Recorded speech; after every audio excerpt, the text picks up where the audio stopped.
Paladins Halloween is coming with OB36, the patch called the Pumpkin patch, of all things. And the big thing is the Bombking skin.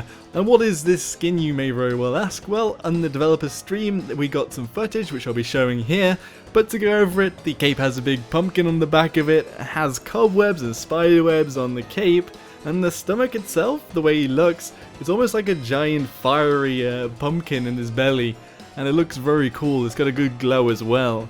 And on each of his hands is a sticky bomb, both with the glow too, little mini pumpkins. The idea is that they're baby pumpkins, that's why the skin's green, or at least I think that's what it is. And on the grumpy bomb, it's actually just a spinning, big glowing pumpkin with a knife in the top of it. Too spooky, everybody. Too spooky indeed. There does seem to be a bit of a bug at the moment with the grumpy bomb where some squares come underneath instead of the explosion pattern on the ground, the sort of after effect after the explosion, but let's just ignore that. This is a dev stream on there in closed service, so we don't need to worry about that. Also, Pumpking has his ultimate turn him into a rolling giant pumpkin that explodes, which is also rather cool. They didn't explicitly state how you would get this, but I'm going to assume you're going to have to pay for it. They also stated that there'd be a voice pack with this pumpkin skin, and hopefully it'll be on the PTS soon, and maybe I'll be able to show it off again to you all in its full glory. Seeing as the cameraman here didn't show off too much of the pumpkin, and we didn't get to hear the voice either. Another thing that they teased was the Hitman skin for Buck. The Triggerman skin for Buck, but for all intensive purposes it's Buck in a suit looking very sharp like a Hitman, and with a new sort of more modern shotgun, and there's the sort of white and red variant, and then there's the more classic black suave assassin look. And apparently this comes with its own voice pack as well. I do in some ways wonder whether this really fits in with the sort of more fancy theme. I don't know whether it's going too far over, but hey, I guess the soldier sort of skin for Buck already does that anyway, or the commando skin, I guess. What does everyone else think? I'm not too sure how it fits in. There's also some more common pool Grover skins with just basically coloration. Basically, you can either change the colour of the axe, the leaves, and the eye glow. Personally, I will be hopefully getting all the purple ones on my character, seeing as purple is awesome, and that's my theme I've been getting in all my characters pretty much, like the Androxus pistol.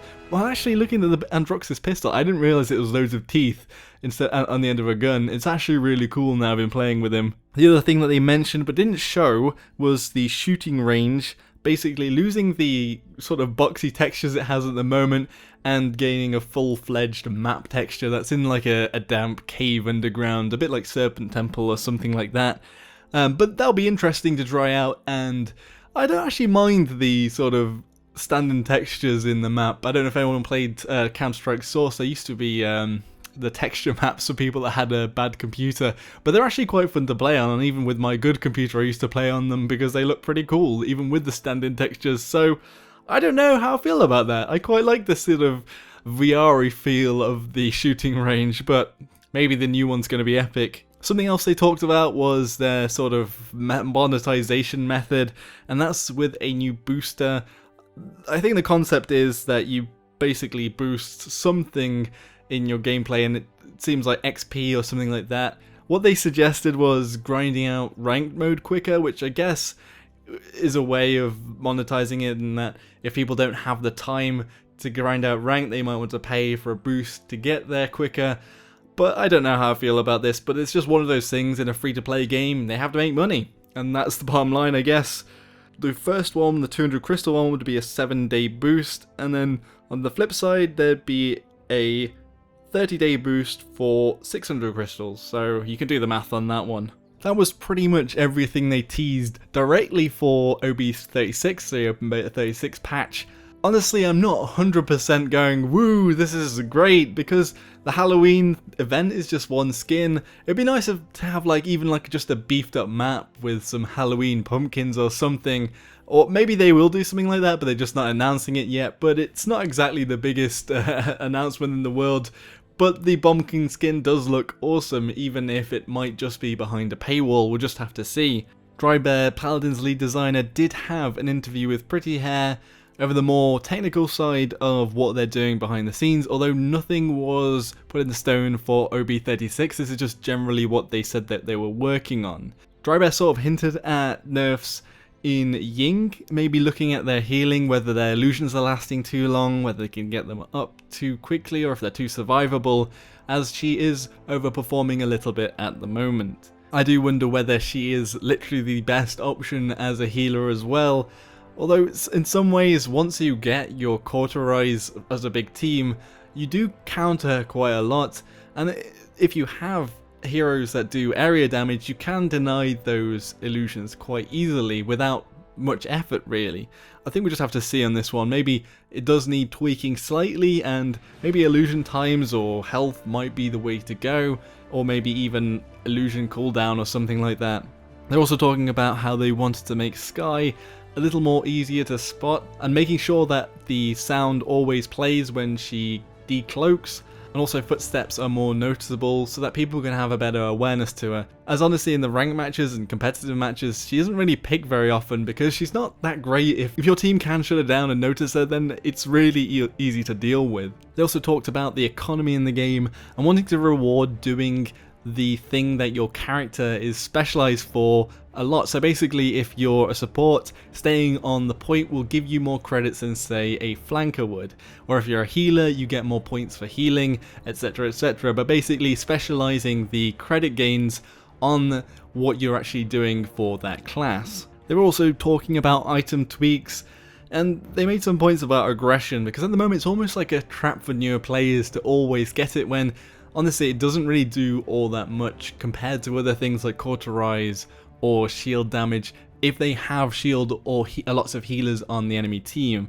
The aggression can give you slightly more damage, and what their point was that when you specialize your defense, you're only going for one type of damage. You're either going for the blast AoE damage or you're going for the direct damage in Haven, so you're only basically cutting off half of the percent that you essentially are going for, although I think Haven most of the time wins out and is the most used and most useful.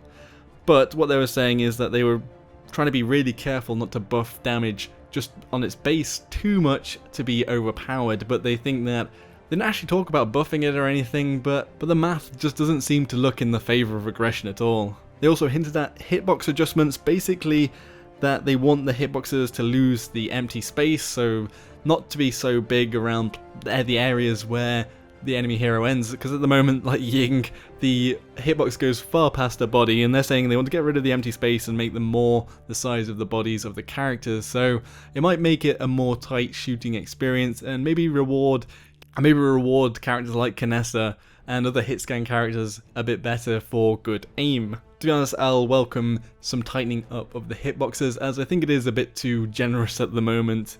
They also talked about what they're doing about cheating. They basically said that there's 3 to 5 people a minute being banned by the ops team. Whether that's over all their games or if it's just in Paladins, I'm not entirely sure.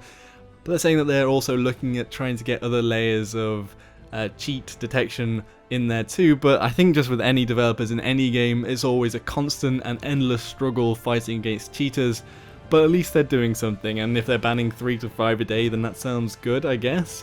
I haven't actually come across anyone that I 100% knew was cheating. There was one game where I played against a Sky and I watched their kill feed, and I was almost certain that they weren't aiming at my head when they basically hit all headshots, and it looked like they were shooting like at my legs, but I wasn't entirely sure, so I haven't come across it firsthand too much, maybe once. So I don't know, has anyone else come across an obvious cheat, not like they're doing really well, I'm really annoyed by this, but somebody that you think, this isn't quite right, this is, their aim is completely off, they're not even aiming at me, and they're hitting me, or something like that. I haven't actually come across that sort of thing yet. Another big thing that's going to help the ranked game is character trading, and what this means is that at the moment in ranked, once you pick a character that's locked for good, and nobody on your team can use it, but sometimes you want to pick, say, a Fernando as your main tank to stop the enemy from getting that Fernando.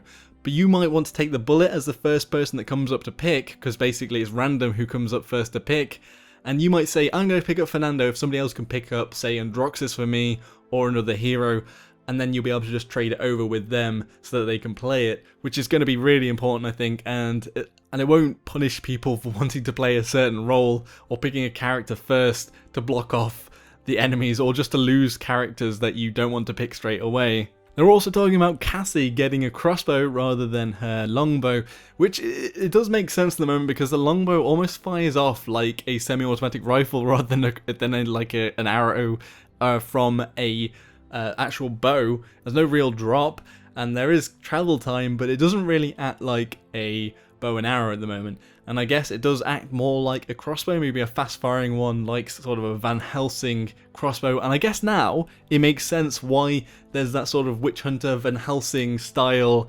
skin for Cassie. I think that would work really well with a crossbow, sort of like silver-tipped anti-vampire sort of crossbow. They're also talking about the matchmaking problems, although they talk mostly about the ranked matchmaking problems, saying that they're trying to get things over from Smite, their sort of systems that they've got going on there. But at the moment it isn't good, and it's the same in Overwatch. To get pub stomped by a party that's been set up, a pre-made party, and when you've got all solo queuers, and I really hope that they can get a system together where they match most of the time groups against groups and the same amounts. To say if somebody's got 3 people in a group and the other's got 3, and then you have 2 twos, try and get them together to fight each other, and some sort of system in there to do that would be great. Finally, they talked about melee heroes, and they were saying that they had one in the past and that it wasn't in the works now, but they were thinking about it, but that there may be melee attacks coming, or at least they're looking at the sort of melee system or having some sort of melee move in the game,